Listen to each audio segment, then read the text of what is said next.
So mga kabahay, meron tayo ritong tenga ng baboy na gagamitin natin sa ating pork sisig.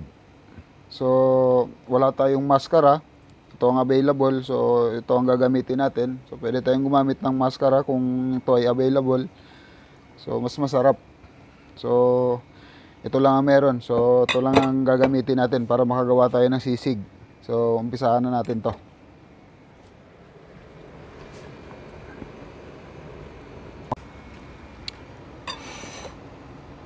Gagawin natin, kakat lang natin to ng maliliit na cubes.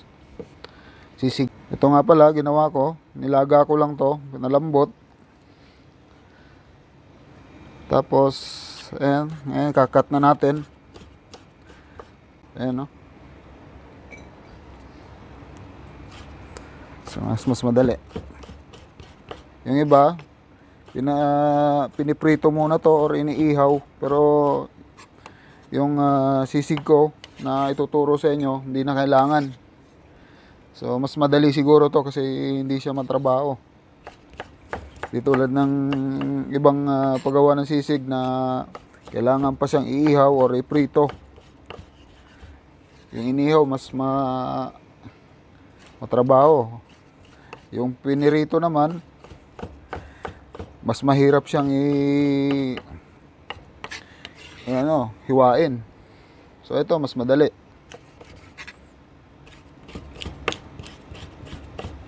Ayan.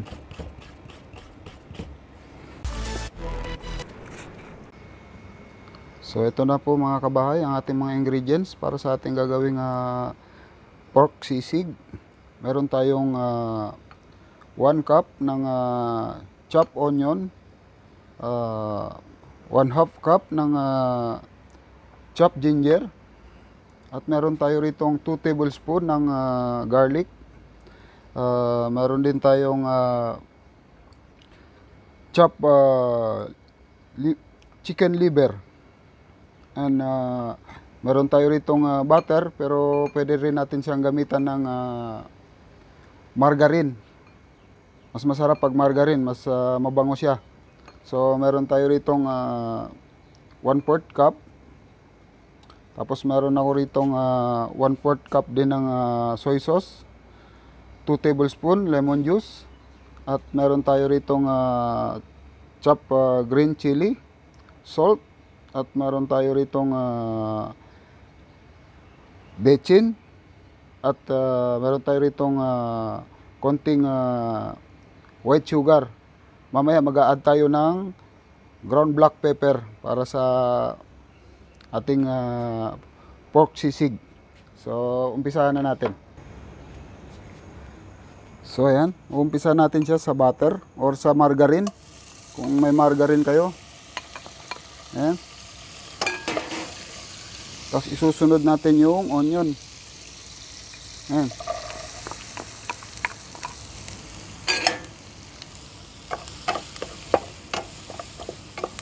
Ayan, sasama-samahin lang natin.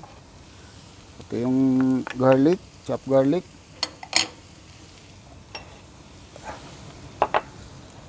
Ginger. At yung ating green chili. Ayan. Ang gawin natin,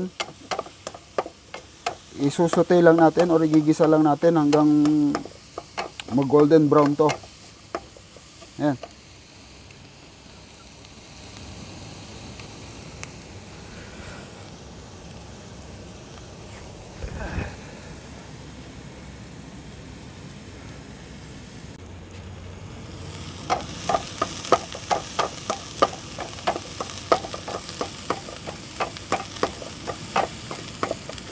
So habang ginigisa natin yan, pwede na natin ilagay yung ating salt. Ayan. Kasi yung salt, tumutulong din yan para ilabas yung katas ng onion. So mas madali siyang mag golden brown. So lalagay na rin tayo ng paminta. Ayan, siguro konti lang. Ayan. At ilalagay na natin yung ating bechin. Ayan.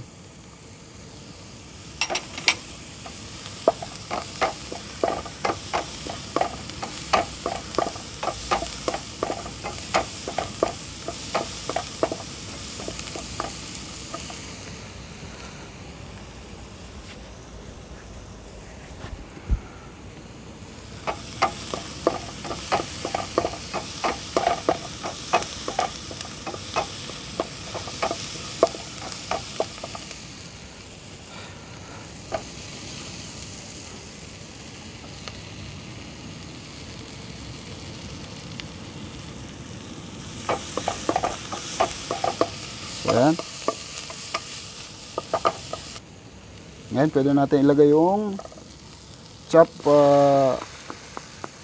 chicken liver. So, siya nga pala, pwede rin kayo maglagay ng utak ng baboy kung meron. Pero kung wala, okay na yung chicken liver. So, ayan.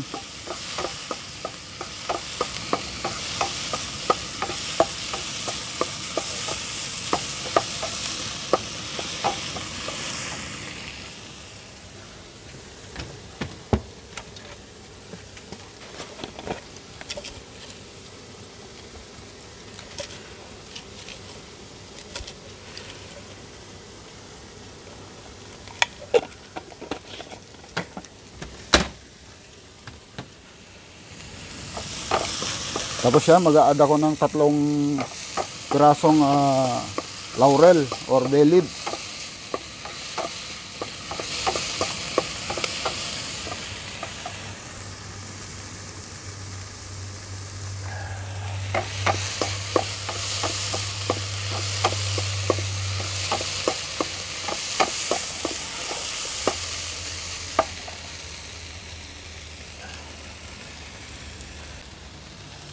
Ngayon, ilalagay ko na yung ating chop na tenga.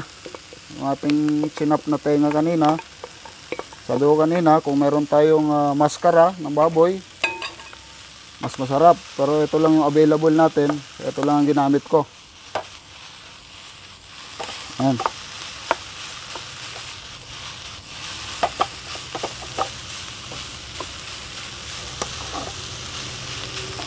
Ngayon, lalagay ko na yung soy sauce o yung toyo.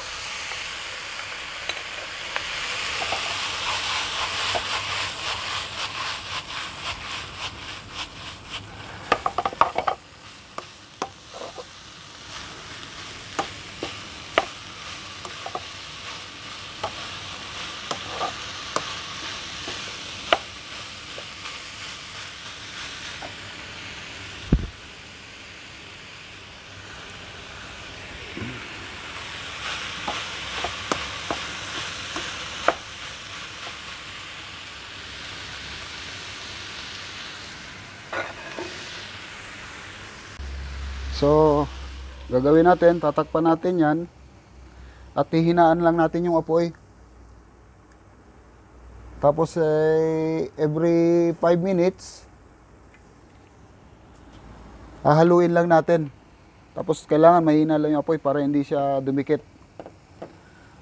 So, ganyan lang kadali yung ating pork sisig.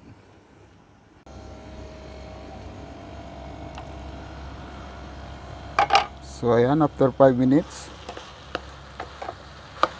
ayan na siya.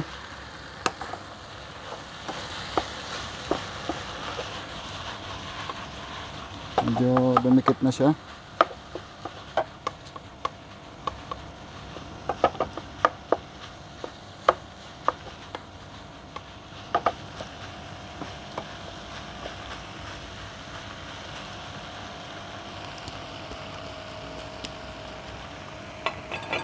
Ngayon, ilalagay na natin yung ating chopped bell pepper. Ayan. Meron akong assorted bell pepper. Ayan. Siguro around 1 cup. Hindi, ewan ko kung nabanggit ko yan kanina. Tapos ilalagay ko yung 2 tablespoon ng lemon juice. Konting white sugar. Ayan. So ngayon, gagawin natin ngayon, tatakpan ulit natin siya ng another 5 minutes.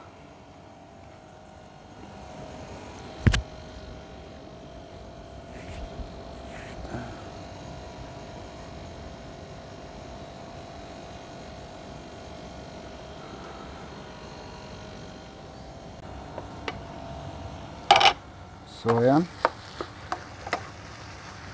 Ready na ang ating pork sisig.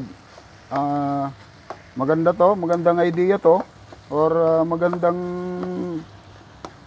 recipe na to para gamitin natin sa ating business. tulad ng karinderya or kahit pang restaurant, pwede to. Sa mga restaurant, pwede nyo tong gawing sisling sisig. Ang gagawin nyo lang, lagyan nyo ng itlog. So, pag nilagyan nyo ng itlog sa ibabaw, di special na yung sisig nyo.